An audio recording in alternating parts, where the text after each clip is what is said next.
There were times in my training as a singer when I would ask exactly where is my voice?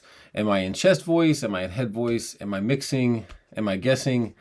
Other times, well-meaning coaches or teachers would say, usually people who weren't dealing with the same vocal setup as I was, just go into your mix. And I nodded like I knew what that meant. That was a problem of mine. I did a lot of nodding like I knew what people meant. But inside I was saying, what exactly is a mix and what exactly am I mixing together? Or maybe I would flip into something that felt too light in texture. I still remember getting comments on adjudication sheets from college vocal competitions telling me that I needed more core in my voice, or I was crooning, and I had no idea what they were talking about. Crooning was a bad term, I guess, on that sheet. You remember all these things, right?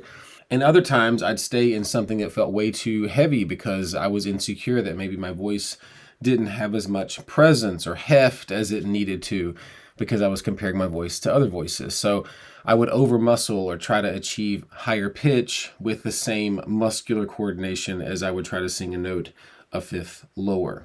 And all the time I was thinking, with a lot of aspects of my singing, there's got to be a better way. If you can relate to any of this, you are in the right place. I'm going to help you actually feel and hear the difference between chest voice, head voice, and what people have called mix ever since Manuel Garcia popularized it, I believe, in the 1840s. I will bet money that in the 1840s, people weren't worrying about what a mixed belt was. So you can see how terms get literally mixed up over the years and people can say one word and mean very different things. So by the end of this video, you will have a simple path to know how to tell where you are in your voice, how it's coordinating, and how to explore that in your own singing in very simple ways. And if you're new here, I'm Dan Callaway. I teach musical theater voice and vocal pedagogy at Boston Conservatory at Berkeley. I've spent over 25 years kicking around on equity stages and helping singers work sustainably on Broadway national tours in the regions and around the world. And I'm very glad that you are here with me today. And one of the questions I still get is, what register am I in? How can I tell what register I'm in? Sometimes it's actually tricky for me to tell too. I have some students at the conservatory, I'm like, wait, let me hear that again. Because the continuum of the voice shares aspects with itself. So you'll be sometimes in a more engaged head voice that shares aspects of chest voice, and a lighter chest voice that shares aspects with head voice. So that's why people get really confused, because literally the reason we're calling it mix is because it is adopting and sharing qualities of both registers at the same time. And so that can be really confusing in your own proprioception. But let's answer these questions for you as best we can today. So let's start with what these words mean and don't mean. So chest voice, also called mode 1, you could say that this is the register that most closely resembles speech. I am currently in a fighting off something swollen mode 1 right now. So your vocal folds are vibrating in a full and somewhat robust fashion. Both the body and the cover of the folds are vibrating deeply, and it tends to feel very vibrant in your chest. So, hey! So if you put your hand on your chest and feel the vibration, hey, hey! I can feel a lot of sympathetic resonance here in my ribcage. Head voice is also known as mode 2. I usually call it mode 2. Your folds are often more stretched since head voice vibrates most easily in higher frequencies, and mostly the thin edges are vibrating. So the body of the folds, your thyroarytenoid muscles, is less involved in vibration, and the vocal ligament plays a greater role in supporting the vibrational tension necessary for sound to happen. This creates a lighter, more ringing sound that often produces sympathetic resonance in your skull or in your face. So, woo, woo. Hooting like an owl is always a great access point. Woo, ee. So if you put your fingers on your head and your forehead, you will feel sympathetic resonances up here in the head. Now, I'm speaking in chest voice, and I can still feel my head buzzing, okay? So both things are happening. And then, ee, ee. I feel a little bit of vibration here in the chest. As I speak, I feel more. The lower frequency in chest voice, more vibration here in the chest. So those are real physical things. They're not imaginary. You're literally vibrating different aspects of your folds and creating different resonances as a result. The reason we call head voice is because the primary sympathetic resonance is felt in the head, and we call chest voice because the primary sympathetic resonance is felt in the chest. So what is mix then? So here's the truth. There is no separate place in your vocal coordination or in your voice called mix. You can't throw in a cup of head voice mode 2 and a cup of chest voice mode 1 and whisk them together. What we call mix is a coordination. It's a blending of vocal fold function, what your vocal folds are doing, and also vocal tract shaping. So from your vibrational point here in your larynx to the opening of your mouth or your nose, what all of those aspects are doing. Think about all of the different choices you have on a vocal tract level. Laryngeal depth or height, pharyngeal coordinations, your soft palate, you have your tongue, you have jaw opening, you have embouchure.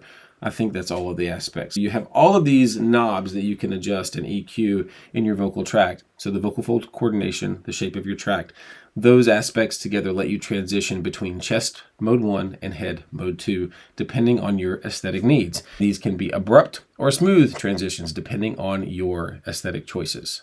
And here is the really good news. You don't need some magic password or esoteric knowledge to find it.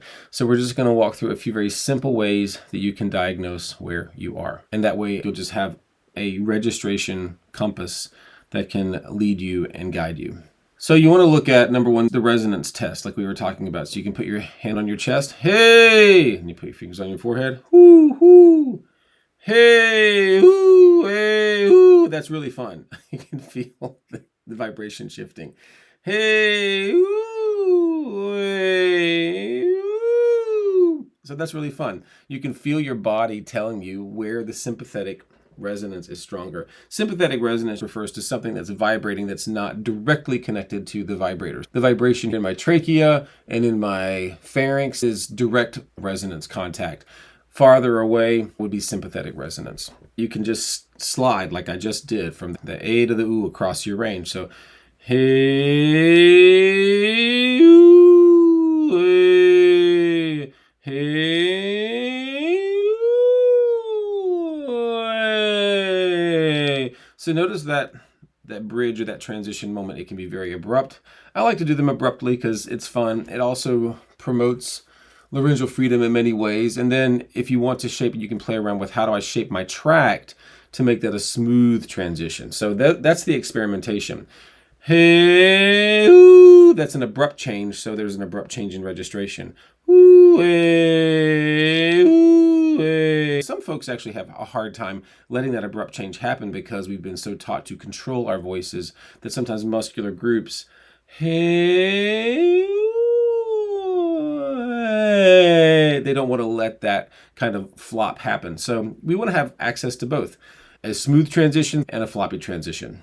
I call it vocal wealth. You have choice as to what kind of sounds you want to make. All the sounds can be on the table, and the sounds you want to put into a certain song can go into that song. So just notice that bridge moment. Hey, hey. That's around like D or D flat for me today. Sometimes it's a little higher, but he's a little thick today. So hey, and so noticing what's going to happen in a very similar zone for most of us around this C4 to G4 area. You're going to notice things wanting to switch over from mode 1 to mode 2 coordination. That's where most of us experience the need for a mix. And so play around there, explore it. There's a lot of coordination magic in that area. You can also do the same note, different modes. So try singing the same pitch in both mode 1 and mode 2. So I'm going to sing, I'll do, hey, hey, hey. So there's mode 1. Hey, you can do all kinds of colors of mode 1, yeah? Hey, hey, hey. I mean, literally play around with, oh, that's what happens if I move all these different parts of my voice in different places. That's all mode 1.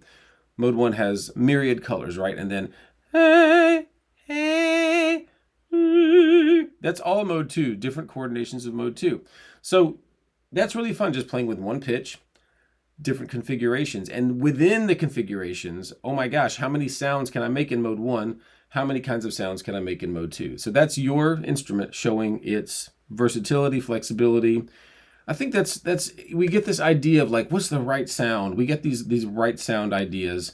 And I think a lot of it comes from a Western classical framework where there was an aesthetic expectation that a beautiful voice sounds a certain way. And a lot of that is rooted in some valid aesthetics, but it creates this right and wrong about using the voice. A good sound is one that you can do over and over. And then, you want it to fit into the stylistic frame of what you want to sing. And of course, the options there are really endless, depending on the singer and depending on the style and your intent. So remember, all the sounds are on the table as long as they're healthy, efficient, sustainable, repeatable. And then you can also do probably my favorite thing, and that's add a character. So try saying the same line like 2 different characters. So I'm thinking, what if you do by the sea as Mrs. Lovett from Sweeney Todd? So, by the sea, Mr. T, that's the life I covet.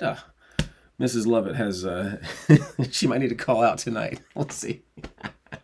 By the sea, Mr. T, that's the life I covet, you and me, Mr. T. So then, okay, what if Joni Mitchell were singing By the Sea, all right? Let's see if I can do Joni Mitchell right now. Okay, I'll just do a Joni Mitchell shape. It won't sound like her, but 1960s, 70s Joni Mitchell. We'll see. By the sea, Mr. T. Oh, it's thick today. By the sea, Mr. T, that's the life I covet. That doesn't sound like Joni Mitchell, but the shape is bigger. The shape, it has more loft in it, right? It's a little rounder.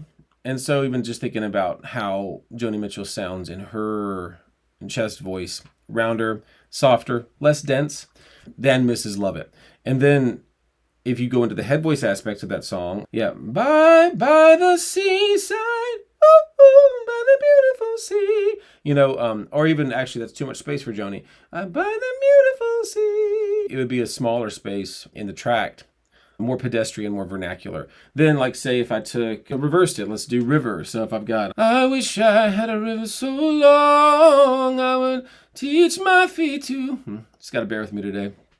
It's not working like it usually does. Fly. So that sort of shape for Joni. Then what if Mrs. Lovett were it's like, I wish I had a river so long, I would. So different dialect, different person, different vocal tract shaping. You can do a whole list of characters and people that you can play with. Identity is huge. I always ask, who am I? What do I believe is happening? Who am I? What do I believe is happening? It's key. It's huge for a theater singer to ask that question because my identity, the lens through which I see the world, is going to affect my entire body energy, who I believe I am, therefore the sounds I'm going to make. And also, even the way I see a certain situation is going to be filtered through the lens of identity. That's really big for theater singing and all singing because all songs come from a point of view and have an identity. So add a character, play around with the same phrase as different characters and see what the character of the sound comes through as. And that gives you a lot more versatility in your artistic choices as you were working on different songs. So what is mix actually like? So mix happens when you modulate the density of the sound while staying flexible with your vocal tract shape. You are modulating the density within mode 1 or mode 2. That is all that is possible. You are in mode 1 and the thousands of versions of mode 1. You're in mode 2 and the thousands of versions of mode 2 that you can sing. So for example, if I start with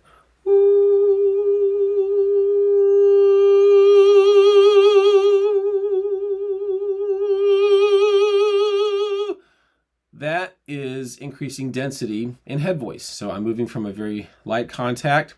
I'm increasing density. Airflow is speeding up a little bit. So there's some narrowing in the tract causing acoustic boost. And that is mixing into a higher density mode 2. So if I take a really speechy, hey, hey. So there, that's going to flip over if I go, hey, hey, hey.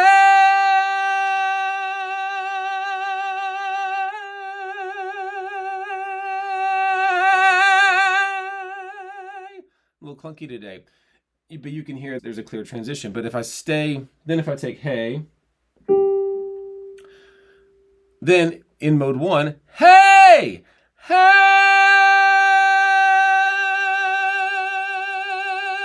that's all still mode 1. So that is me doing the opposite of what I was doing in mode 2, adding density. I am increasing space. My tongue's coming a little farther out of the pharynx. My soft palate's rising a little bit. So I'm creating more space in the tract that's going to reduce the amplification of the sound wave. So, hey! I did a little bit of constriction there on the pharynx because my voice is a little He's not so sure today. He's still coordinating. Somehow I got some springtime snots going on. So that whole space between heavy mode 1 and floaty mode 2, that is what people are often calling a mix, but it is not a fixed place. It is a continuum. It is a sliding scale of textures, not a third secret registration planet. So what do you do with this? What now? So do those things that we talked about. Explore contrast on the same pitch. Experiment with character shifts to see how different identities would navigate the same mode or how they might sing the same pitch in different modes. Start noticing where your resonance buzz lands. Honestly, when I'm singing, I am never thinking about, oh, I really feel that in my chest, or I really feel that in my head. Even when you notice me do the little slides, I'm like, oh, that's cool. Like, I haven't thought about it in a long time. This is just good physical proof to say, oh, that's why that's called chest voice, because it's really vibrating there, and that's why it's called head voice. Then you can move on with the technique that really helps you to execute. Creating these resonances as a goal, I don't think is often helpful. Connecting to, how is my skeleton? How is my breath? What does vibration feel like? Does that feel sustainable? Is the vocal tract shaping harmonizing with the aesthetic goals that I have for this song? I think those are helpful questions. How does this feel? Is the way I'm singing repeatable, sustainable? Notice where your resonance buzz is, and also really notice in your body. A lot of people say, oh, I really feel this here, I really feel it there. So that's not a should for you. Your body is your body, and so you're going to feel your resonance in different ways. So really pay attention to that so that you know how your instrument works. And then just ask, am I in mode 2 or mode 1? And then how dense is it? Okay, so that could be our game show, right? How dense is it? Right? That'd be funny. What's that density? I don't know. But that's it. I do love the term density. I feel like it's very helpful because I see, oh, I have this big umbrella of these two modes, mode 1, mode 2, and within these buckets, under these umbrellas, I have loads of possibility. That keeps me from being mixed up about mix.